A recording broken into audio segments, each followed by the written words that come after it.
കരങ്ങൾ കൂപ്പി കണ്ണുകൾ തുറന്ന ദിവികാരണത്തിലേക്ക് നോക്കാം. ദിയാൽത്താരയിൽ ഈശോ എഴുന്നള്ളിരിക്കുന്ന സമയമാണ്. നമ്മുടെ അവസ്ഥകളെ, നമ്മൾ കടന്നുപോകുന്ന ജീവിത സാഹചര്യങ്ങളെ എല്ലാറ്റിൻ്റെ മേലും അത്ഭുതകരമായ പ്രവൃത്തി വെളിപ്പെടുത്താൻ കഴിവുള്ള കർത്താവ്. ഉള്ളുകൊണ്ട് പ്രാർത്ഥിക്കാം, കർത്താവേ കരുണയായിരിക്കണമേ. എൻ്റെ ജീവിതത്തിൻ്റെ മേലും കുടുംബത്തിൻ്റെ മേലും പ്രാർത്ഥിച്ചുകൊണ്ടിരിക്കുന്ന എല്ലാ വിഷയങ്ങളുടെ മീതെയും കർത്താവേ നിൻ്റെ കരുണ വർഷിക്കണമേ എന്ന് നമുക്ക് ആഗ്രഹിച്ച് പ്രാർത്ഥിക്കാം. കരങ്ങൾ കൂപ്പി ഈ ദിവ്യകാരുണ്യത്തിൽ എഴുന്നള്ളിരിക്കുന്ന ഈശോയെ ആരാധിച്ചുകൊണ്ട് നമുക്ക് ഒരുമിച്ച് പ്രാർത്ഥിക്കാം. പരിശുദ്ധ പരമ ദിവ്യകാരുണ്യ നാഥനായ ഈശോയ്ക്ക് എന്നേരവും ആരാധനയും സ്തുതിയും പുകഴ്ചയും ഉണ്ടായിരിക്കട്ടെ. ദൈവസന്നിധിയിൽ എഴുന്നേറ്റോ മുട്ടുകുത്തിയോ നിങ്ങളുടെ ശാരീരികമായ അവസ്ഥ അനുവദിക്കുന്നത് പോലെ ഈ നിമിഷം പ്രാർത്ഥിക്കാം. എബ്രായർക്ക് എഴുതിയ ലേഖനം 4-ാം അധ്യായം അതിൻ്റെ 15-16 തിരുവചനങ്ങളിൽ ഇങ്ങനെ എഴുതി വച്ചിട്ടുണ്ട്: നമ്മുടെ ബലഹീനതകളിൽ നമ്മോടൊത്ത് സഹതപിക്കാൻ കഴിയാത്ത ഒരു പ്രധാന പുരോഹിതനല്ല നമുക്കുള്ളത്. പിന്നെയോ ഒരിക്കലും പാപം ചെയ്തിട്ടില്ലെങ്കിലും എല്ലാ കാര്യങ്ങളിലും നമ്മെപ്പോലെ തന്നെ പരീക്ഷിക്കപ്പെട്ടവനാണ് അവൻ. അതിനാൽ അതിനും കൂട്ടിച്ചേർക്കുകയാണ്, വേണ്ട സമയത്ത് കരുണയും കൃപാവരവും ലഭിക്കുന്നതിനായി നമുക്ക് പ്രത്യാശയോടെ കൃപാവരത്തിൻ്റെ സിംഹാസനത്തെ സമീപിക്കാം. ഇത് തന്നെയാണ് കൃപാവരത്തിൻ്റെ സിംഹാസനം. ഇവിടെ നിന്നാണ് കർത്താവിൻ്റെ കരുണയും കൃപയും നമ്മളിലേക്ക് നിരന്തരം ഒഴുകിക്കൊണ്ടിരിക്കുന്നത്. കൊണ്ട് ഈ കൃപാവരത്തിൻ്റെ സിംഹാസനത്തിൻ്റെ മുമ്പിലായിരിക്കുമ്പോൾ അതിനെ പ്രത്യാശയോടെ നമുക്ക് സമീപിക്കാം. എന്താണ് നമ്മുടെ പ്രത്യാശ?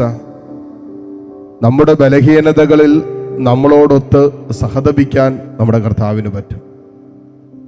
നമ്മുടെ വേദനകളിൽ നമ്മോടൊപ്പം നിൽക്കാൻ നമ്മുടെ കർത്താവിന് പറ്റും. നമ്മൾ കടന്നു പോകുന്ന ജീവിതത്തിൻ്റെ എല്ലാ നൊമ്പരങ്ങളിലും നമ്മെ അറിയാനും മനസ്സിലാക്കാനും കൂടെ നിൽക്കാനും ഇവന് പറ്റും. ആ പ്രത്യാശയോടെയാണ് തമ്പുരാന്റെ മുമ്പിൽ നാം നിൽക്കേണ്ടത്. നമ്മുടെ ബലഹീനതകൾ നമുക്കറിയാം, നമ്മുടെ കുറവുകൾ നമുക്കറിയാം, നമ്മുടെ പോരായ്മകൾ നമുക്കറിയാം. നമ്മുടെ ജീവിതത്തെ, കുടുംബത്തെ ഒക്കെ നിരന്തരമായി അസ്വസ്ഥപ്പെടുത്തിക്കൊണ്ടിരിക്കുന്ന വിഷയങ്ങൾ എന്തൊക്കെയാണെന്ന് നമുക്കറിയാം. ഈ സമയത്ത് ഒരുപക്ഷെ മനുഷ്യരാരും കൂടെ ഉണ്ടാകണമെന്നില്ല, ആരും സഹതപിക്കണമെന്നില്ല, ചേർന്ന് നിൽക്കണമെന്നില്ല, മനസ്സിലാക്കണമെന്നില്ല. പക്ഷേ ഒരു മനുഷ്യജീവിതം കടന്നു പോകുന്ന സകല അനുഭവങ്ങളെയും മനസ്സിലാക്കാൻ കഴിവുള്ളവനാണ് ഇയാൾ ധാരയിൽ എഴുന്നള്ളിയിരിക്കുന്നത്. കാരണം അവൻ മനുഷ്യനായി ഈ ലോകത്ത് വന്ന് മനുഷ്യൻ്റെ എല്ലാ വേദനകളും അവൻ ഏറ്റെടുത്ത് കടന്നുപോയവനാണ്. അതുകൊണ്ട് പാപമൊഴികെ മറ്റെല്ലാറ്റിലും ഇവൻ നമ്മെപ്പോലെ സമനാണ്. ഈശോ പരീക്ഷിക്കപ്പെട്ടവനാണ്. പ്രലോഭനങ്ങളുണ്ടായി ഈശോയ്ക്ക്. ഈശോ നമ്മളെക്കാളും അധികം സഹിച്ചവനാണ്.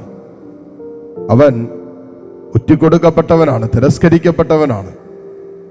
അവനെ ഭ്രാന്തനെന്ന് കൂടെ ഉണ്ടായിരുന്നവരും കൂട്ടുകാരും കൂടപ്പിറപ്പുകൾ പോലും വിളിച്ചതാണ്.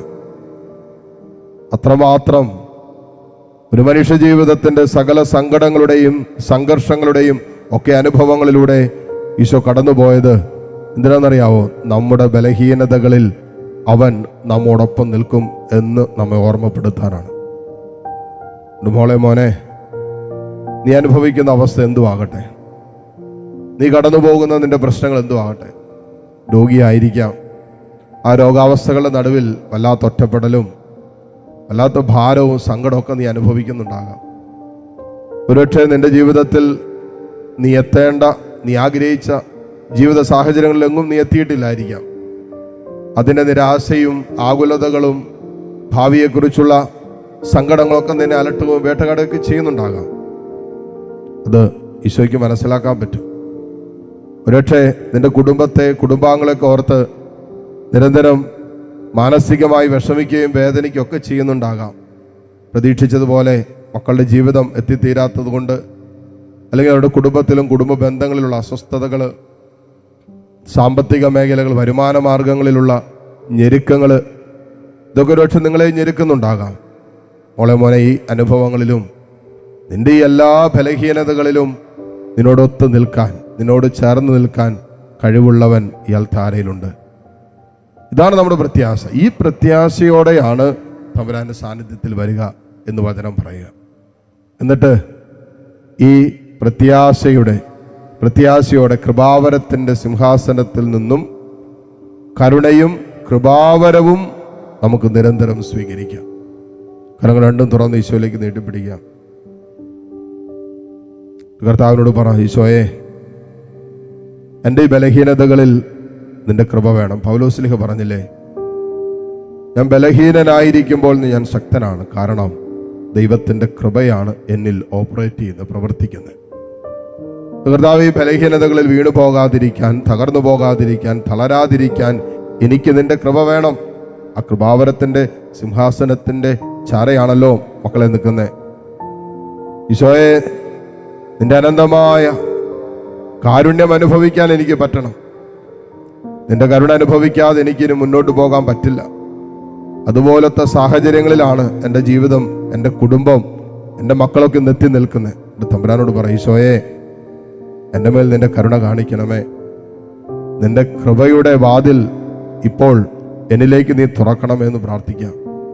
കരങ്ങൾ തുറന്ന് ഈശോയിലേക്ക് നീട്ടിപ്പിടിച്ച് വചനം പറയുന്നത് പോലെ, അതിനാൽ വേണ്ട സമയത്ത്, നിനക്ക് വേണ്ട സമയത്ത് കർത്താവിൻ്റെ കരുണ ആവശ്യമുള്ള, കൃപ ആവശ്യമുള്ള സമയമാണിത്. അത്ര കണ്ട് ബലഹീനമായി നിന്റെ മനസ്സും ശരീരവും ആത്മാവൊക്കെ നിൽക്കുന്ന സമയമാണ്. വേണ്ട സമയത്ത് കൃപയും കരുണയും സ്വീകരിക്കുന്നതിനായി നമുക്ക് പ്രത്യാശയോടെ കൃപാവരത്തിൻ്റെ സിംഹാസനത്തെ സമീപിക്കാം. കർത്താവേ, ഈ മക്കളോട് ചേർന്ന് കൃപയ്ക്കായി ഞങ്ങൾ പ്രാർത്ഥിക്കുന്നു, കരുണയ്ക്കായി ഞങ്ങൾ പ്രാർത്ഥിക്കുന്നു. ഞങ്ങളുടെ മേലും ലോകം മുഴുവൻ്റെ മേലും ഇപ്പോൾ ഈ ശുശ്രൂഷയിൽ ലോകമെമ്പാടും ഇരുന്ന് പങ്കുചേർന്നു കൊണ്ടിരിക്കുന്ന എല്ലാ മക്കളുടെ മേലും തമ്പുരാനെ നിന്റെ കരുണ വർഷിക്കണമേ എന്ന് പ്രാർത്ഥിച്ചുകൊണ്ട് ഇരുകരങ്ങളും ഈശോയിലേക്ക് നീട്ടിപ്പിടിച്ച് താഴ്ന്ന സ്വരത്തിൽ കർത്താവിനെ ഏതാനും നിമിഷം സ്തുതിച്ച് പ്രാർത്ഥിക്കട്ടെ. ഹല്ലേലൂയ, ഹല്ലേലൂയ, ഹല്ലേലൂയ. യേശുവേ, ആരാധന, ആരാധന, ആരാധന, ആരാധന. കർത്താവേ, നിന്നെ ഞങ്ങൾ ആരാധിക്കുന്നു. ഈശോയെ, നിന്നെ ഞങ്ങൾ സ്തുതിക്കുന്നു. കർത്താവേ, നിന്റെ കരുണ ഞങ്ങളുടെ മേൽ വർഷിക്കണമേ. നിന്റെ കൃപയാൽ ഞങ്ങളെ നിറയ്ക്കണമേ. നിന്റെ കരുണയും നിന്റെ കൃപയും ആണല്ലോ ഓരോ നിമിഷവും ഞങ്ങളെ കൈപിടിച്ച് നടത്തുന്നത്. കർത്താവേ, ഞങ്ങൾ മനുഷ്യരാണ്, മാനുഷിക ബലഹീനതകളുള്ളവരാണ്, കുറവുകളുള്ളവരാണ്. കർത്താവേ, ഞങ്ങളുടെ ജീവിതത്തിന്റെ പല അനുഭവങ്ങളിലും പിടിച്ചു നിൽക്കാൻ പറ്റാതെ പോകുന്നവരാണ് ഞങ്ങൾ. യേശുവേ, നിന്റെ കരുണ വർഷിക്കണമേ. കർത്താവേ, നിന്റെ കൃപ വർഷിക്കണമേ. ഹല്ലേലൂയ, ഹല്ലേലൂയ, ഹല്ലേലൂയ, ഹല്ലേലൂയ, ഹല്ലേലൂയ, ഹല്ലേലൂയ, ഹല്ലേലൂയ, ഹല്ലേലൂയ, ഹല്ലേലൂയ. യേശുവേ, ആരാധന, ആരാധന, ആരാധന, ആരാധന. ഹല്ലേലൂയ, ഹല്ലേലൂയ, ഹല്ലേലൂയ. ഈശോയെ, ആരാധന, ആരാധന, ആരാധന. ഹല്ലേലൂയ, ഹല്ലേലൂയ. ഈശോയെ നന്ദി, ഈശോയെ നന്ദി. ദിവ്യകാരുണ്യ ഈശോയുടെ ആശീർവാദം സ്വീകരിക്കുന്ന നിമിഷമാണ്. നമ്മൾ ചോദിച്ചതും യാചിച്ചതും തമ്പുരാൻ കേട്ടുവെന്ന വിശ്വാസത്തോടെ തമ്പുരാൻ്റെ ആശീർവാദം സ്വീകരിക്കുക. ആർക്കെല്ലാം വേണ്ടി നിങ്ങൾ പ്രാർത്ഥിക്കാൻ ആഗ്രഹിക്കുന്നുണ്ട് അവരെയും കർത്താവിൻ്റെ കൃപയുടെയും കാരുണ്യത്തിൻ്റെയും തണലിൽ സമർപ്പിച്ചുകൊണ്ട് സ്തുതിച്ച് പ്രാർത്ഥിച്ച് ഈശോയുടെ ആശീർവാദം നമുക്കിപ്പോൾ സ്വീകരിക്കാം. ഹല്ലേലൂയ, ഹല്ലേലൂയ, ഹല്ലേലൂയ. ഹല്ലേലൂയ,